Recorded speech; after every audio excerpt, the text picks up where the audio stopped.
जय श्री राम दोस्तों क्या आपने कभी अपने आप से ये सवाल पूछा है कि जब इंसान मर जाता है, शरीर पंच तत्व में मिल जाता है, तो फिर आत्मा के साथ आखिर होता क्या है? क्या आत्मा सच में जीवित रहती है? और अगर रहती है तो क्या उसे भी भूख लगती है? दोस्तों, आज जो आप जानने वाले हो वो सिर्फ एक कहानी नहीं है, ये वो रहस्य है जिसे सुनकर आपकी सोच हिल जाएगी। दोस्तों, इस वीडियो को अंत तक जरूर देखना, क्योंकि बीच में छोड़ोगे तो सबसे जरूरी बात को मिस कर दोगे। दोस्तों, एक समय की बात है, भगवान विष्णु ध्यान में लीन थे। तभी उनके वाहन गरुड़ जी वहां पहुंचे। गरुड़ जी ने बड़ी ही विनम्रता से पूछा, हे प्रभु, एक प्रश्न मुझे अंदर से बेचैन कर रहा है, और प्रश्न यह है कि क्या मृत्यु के बाद भी आत्मा को भूख लगती है? दोस्तों, भगवान विष्णु मुस्कुराए और बोले, गरुड़, यह प्रश्न सिर्फ तुम्हारा ही नहीं है, पूरे संसार का है। उन्होंने एक कथा सुनानी शुरू की। एक छोटा सा गांव था जहां सब कुछ सामान्य चल रहा था, लेकिन एक दिन अचानक से गांव की सबसे वृद्ध और धार्मिक महिला का निधन हो गया। उनका बेटा शहर में नौकरी करता था। जब तक वो पहुंचा, उस महिला का अंतिम संस्कार हो चुका था। लोगों ने कहा कि अब पिंडदान और तर्पण करना जरूरी है, लेकिन दोस्तों, बेटे ने हंसकर कहा, यह सब अंधविश्वास है, आत्मा को खाने की क्या जरूरत। दोस्तों, उसी रात सब कुछ बदल गया। रात का तीसरा पहर, गहरा सन्नाटा, और अचानक उसे अपनी मां की आवाज सुनाई दी, बेटा, मुझे भूख लगी है। वो डरकर बैठ गया। उसने देखा मां सामने खड़ी थी, लेकिन चेहरा पीला, आंखें सूनी, और मां बोली, शरीर खत्म हो गया है, लेकिन मैं अभी भी हूं, और जब तक तुम तर्पण नहीं करोगे मुझे शांति नहीं मिलेगी। और अचानक सब कुछ गायब हो गया।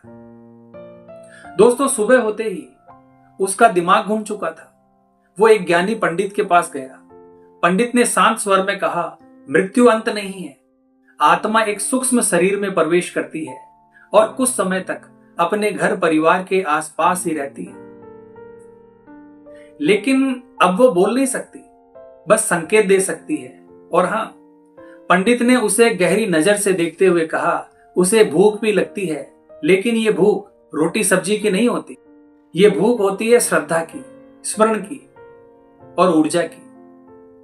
जब परिवार पिंडदान, तर्पण और श्राद्ध करता है तो वो भोजन आत्मा तक ऊर्जा के रूप में पहुंचता है।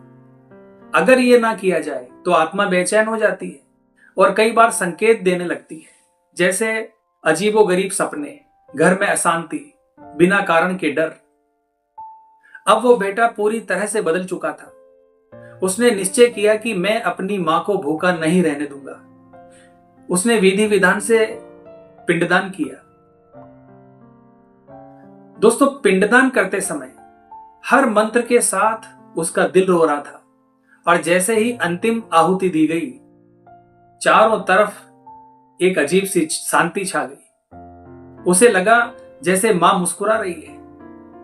लेकिन कहानी यहीं खत्म नहीं होती है दोस्तों। पंडित ने कहा, पिंडदान सिर्फ पहला कदम है। अगर श्राद्ध और तर्पण नहीं किया तो आत्मा फिर अधूरी रह सकती है। दोस्तों, यही वो सत्य है जिसे हम अक्सर नजरअंदाज कर देते हैं। मृत्यु के बाद आत्मा को भोजन नहीं, भावना चाहिए। आपकी श्रद्धा और आपका स्मरण चाहिए, वही उसकी सबसे बड़ी तृप्ति है। तो दोस्तों, आज से ही बस एक काम कीजिए, आंखें बंद कीजिए, अपने पितरों को याद कीजिए और मन ही मन कहिए, मैं आपको भूखा कभी नहीं रखूंगा। क्योंकि दोस्तों, रिश्ते सिर्फ शरीर से नहीं, आत्मा से जुड़े होते हैं। और वैसे भी आपके पूर्वज जो शांत हो चुके हैं, उन्होंने आपके लिए बहुत कुछ छोड़ा है जीवन यापन करने के लिए। इतना सा तो फर्ज आपका बनता है दोस्तों उनके लिए। आखिर उनका ही खून आपके अंदर दौड़ रहा है, तो इस कर्तव्य को ईमानदारी से निभाइए। उनको समय समय पर याद कीजिए, श्राद्ध और तर्पण कीजिए, उनकी आत्मा को सुख शांति मिल सके और उनके आशीर्वाद से अपने जीवन को सुखमय बनाइए। क्योंकि दोस्तों, मृत्यु के बाद जीवन का अंत नहीं होता, आत्मा को बहुत कुछ झेलना पड़ता है। यहां इस धरती पर आपकी मदद के लिए कोई ना कोई आ जाएगा, लेकिन उस लोक में जहां आत्माएं रहती है वहां आवाज लगाने पर भी कोई नहीं सुनता। इसलिए दोस्तों, हमेशा अपने पितृ पूर्वजों को हर अच्छे कार्य के पहले याद कीजिए, उनकी पूजा पाठ कीजिए, उनका श्राद्ध निकालें, उनका तर्पण करें, ताकि उन्हें मोक्ष प्राप्त हो सके। तो आज की वीडियो में बस इतना ही दोस्तों, आज की वीडियो में जो जानकारी मैंने आपको दी है, अगर ये आपको अच्छी लगी है तो वीडियो को लाइक और शेयर करें, और ऐसे ही गहरे रहस्यों को जानने के लिए हमारे चैनल को सब्सक्राइब करें। तो मिलते हैं दोस्तों इसी प्रकार की अगली वीडियो के माध्यम से। जय श्री राम, जय श्री कृष्ण।